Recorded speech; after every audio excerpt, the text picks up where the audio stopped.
পদে পড়ে গেল কোনটি আমার আসল স্বামী।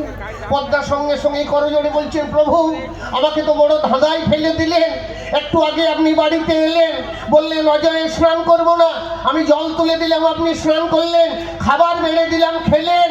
আমি বললাম পদসেবা করি, আপনি মানা করলেন। গীত গোবিন্দের শ্লোক রচনা করলেন, আমাকে প্রসাদ নিতে বললেন। হ্যাঁ, ভুল ভাঙলো জয়দেবের। গীত গোবিন্দের শ্লোক রচনা করছে বল, দেখে দেখে দেখে দেখে দেখি পদ্মা পদ্মা দাও, তাড়াতাড়ি দাও, তাড়াতাড়ি দাও। আমার আর তস সইছে না পদ্মা, একবার গ্রন্থখানি আমাকে এনে দাও। তখন আসল জয়দেব সেই গীত গোবিন্দ গ্রন্থখানি খুলে দেখছেন, সেই ত্রিভঙ্গ বঙ্কিম বাঁকা বাঁকা হরফে লিখে দিয়েছেন, দেহি পদপল্লব মুদারণ। বুঝলেন? জয়দেব লম্বা লম্বা পড়লেন পদ্মার চরণে। পদ্মা, সারা জীবন ধর্ম করলাম, কোনোদিন আমি তার দর্শন পাই নাই পদ্মা, তাহলে ধর্মের আর কি দাম আছে?